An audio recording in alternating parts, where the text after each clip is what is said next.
This is Sarika. ఇది IOI lab అండి. ఈ ఐఓఐ ల్యాబ్లో ఇది work station. This is Shivani scientific వాళ్ళ వర్క్ స్టేషన్ అండి.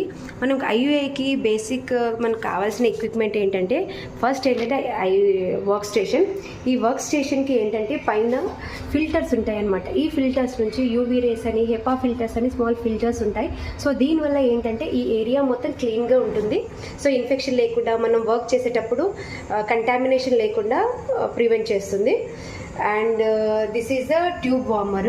ఈ ట్యూబ్ వార్మర్ ఏంటంటే మనకు 36.9 డిగ్రీ సెంటీగ్రేడ్ దగ్గర ఉంటుంది. సో ఇది ఏంటంటే మన బాడీ టెంపరేచర్ అనమాట. మన బాడీలో ఉండే టెంపరేచర్కి సెట్ చేసి ఉంటుంది. సో ఇదేంటే మనం ఏది ప్రిపేర్ చేసినా సెమెన్ శాంపుల్ కానీ, మనము ఐఓఐకి ప్రిపరేషన్ చేసే మీడియా కానీ ఏదైనా ఫస్ట్ ఈ టెంపరేచర్కి తీసుకొచ్చిన తర్వాతనే మనం యూజ్ చేయాలి.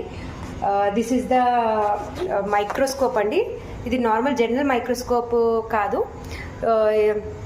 ఇందులో ఏంటంటే 40x 100xలో ఉంటుంది. మనం 40xలో స్పర్మ్స్ని చూస్తాము. స్పర్మ్ మార్ఫాలజీ ఎలా ఉందో చూడాలి అంటే మనం 100xలో చూడాలి. సో మన స్లైడ్ పైన ఇక్కడ మన స్లైడ్ పైన శాంపిల్ వేసిన తర్వాత మనం కౌంట్ అనేది చూస్తాం. ఫస్ట్ ప్రీ వాష్ ఎలా ఉంది అంటే మనం ప్రిపరేషన్ చేయకముందు కౌంట్ ఎలా ఉంది అనేది మనం చూస్తాము. తర్వాత మనం వాళ్ళ ఇచ్చిన శాంపుల్ని ఇలా కంటైనర్లో తీసుకొని, కంటైనర్లో ఉన్న శాంపుల్ లిక్విఫై అవ్వాలి. సో మనం దీన్ని కూడా 36.5 టెంపరేచర్ దగ్గర పెట్టి ఆ శాంపుల్ మొత్తం